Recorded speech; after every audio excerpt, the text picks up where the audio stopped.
Hi everybody, welcome back to my channel. This is Jocelyn Lovely Tarot. So good to see you guys here today, my beautiful lovelies. How's everybody doing today?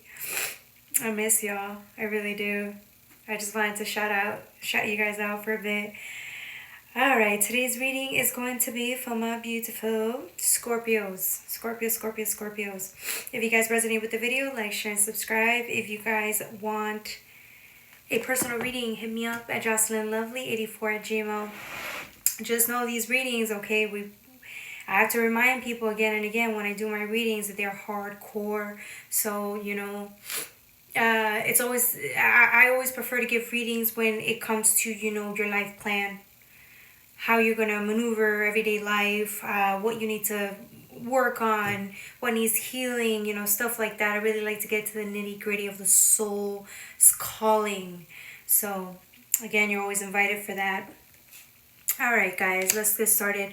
I was inspired to read from the Starseed Oracle deck. Okay, I drew these out, and the first card that came out was Baby Steps, Action, Follow Your Intuition before anything makes sense. Before it makes sense. Yes.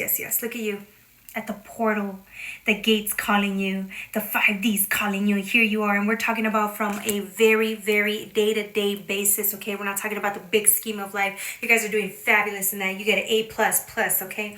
We're talking about the minute things, the little day-to-day things, the way you maneuver, the way you walk, the way you think, the way you work, the way you pick up mail, the way you read things, right? It's slow paced. Okay, it's to the pace of surrender. It's total bliss. It's total not transmutation, it's total integration with source. And some of you guys understand the responsibility or the difficulty that involves consistently dropping the ego and telling yourself you're safe and the divine's got you, and letting it maneuver you throughout the way, right? To the point where we're talking about life works through you, right? And then here you are. The next card is I Remember, Soul Plan, the fated life versus destiny. Here you guys are understanding. Look at the beautiful stars. They go from here, right? The sacral to the heart, and then to the higher chakra, right? The soul chakra. A funny thing about this is look at this person just completely surrendering to life, to the understanding of what life really is. Even after trauma has taken place and destroyed you, I mean, you've been completely transformed, destroyed. You've probably suffered through so many towers here and there, and then you get right back up and you keep moving. For some of you guys, this is to my most independent people, Misters and Mrs. Independence. The people that have done this alone and alone only are being asked to drop down the shield, drop down the fear, drop down the anger, drop down the pain, and let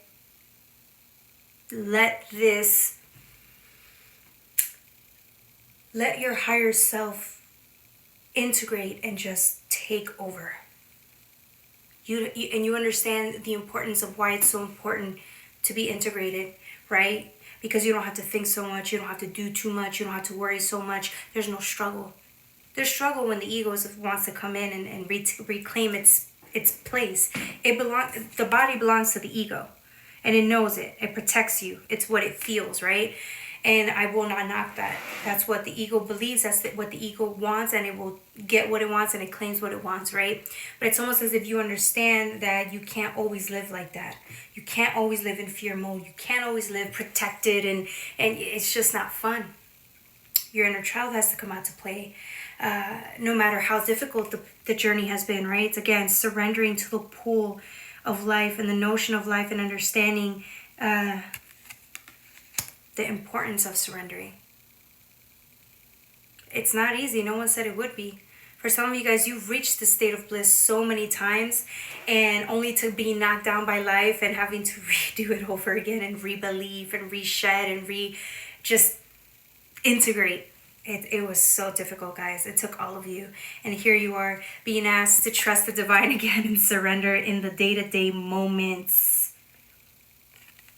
For some of you guys, when we talk about soul plan, the fated life versus the destiny life, again, the fated life is what you were brought into. It's the life that you were given. You were not to be blamed for your circumstances, right? But again, it's the life that you have when you don't decide to grow and you decide to not heed the call, right? Versus the destiny life, the portal of destiny. You guys chose your destiny. You chose to heal and integrate. And even when you were knocked down by life, memories from the Akashic records probably destroyed you. Past life remembrance destroyed you. It's the responsibility. It's heavy as the head that wears that crown, right? It's almost as if you wanted to be enlightened so bad, and here you are, enlightened for good and for bad, and it totally took you off course. This realization took you off course, and now here you are back at it again. And for some of you guys, you understand the vulnerability it's going to take for you when you release completely to the universe, the crying that's going to happen, the openness that's going to happen, the tranquility that's going to take place. You can't run anymore, right? It's like you have to feel everything, and it's going to be exhausting, and you're going to feel pleasure all wrapped in one. You won't know what the day brings until you surrender to it completely. And for some of you guys who are struggling, you have the star family. You're part of a team of souls calling for support. The supernova of help that is here to align you, to help you, to guide you. It's almost as if you forget to ask them. You're so independent through the day-to-days. It's like, bro, you can ask them to help you surrender. They're right there ready. That's all they live for. To carry out the plans, right? To integrate.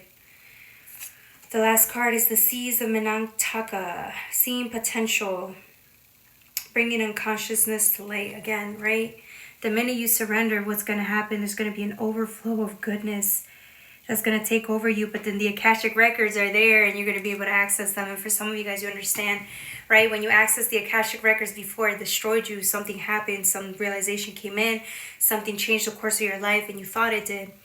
You thought it made you bitter for the rest of your life, and here you are again. Like I'm saying, it's almost as if you're going to go back into that state of bliss, and the Akashic records are going to be there available for you, and you're wondering whether you'll be able to handle this next thing that comes in that could potentially harm you and hurt. Not harm you, but hurt you. The truth can sometimes hurt. It will set you free eventually if you choose to let it set you free, but it will hurt. Some of you guys are not, you don't think you're strong enough to deal with it. You don't think you're strong enough to endure it again. But you are. Otherwise, you wouldn't be here. It took you years, but you're back over here. Only some of you will really understand what I'm talking about. The last card. Oof, you got the love, baby. You got the love. Here you are, all facets of you being touched by the divine and letting you know you got this. Surrender, surrender, and surrender. You're contemplating whether you have what it takes to do that. Because you know what comes with it. The truth comes with it. Some of you guys, those truths were fucking terrible, man. They really destroyed you. But here you are again. It's what the soul calls for. It's what you really want. It's what the heart wants. The ego can't always claim you, and it knows it. So, calling for support. All right, my beautiful Scorpios, that's all I have for you. I love you. Bye.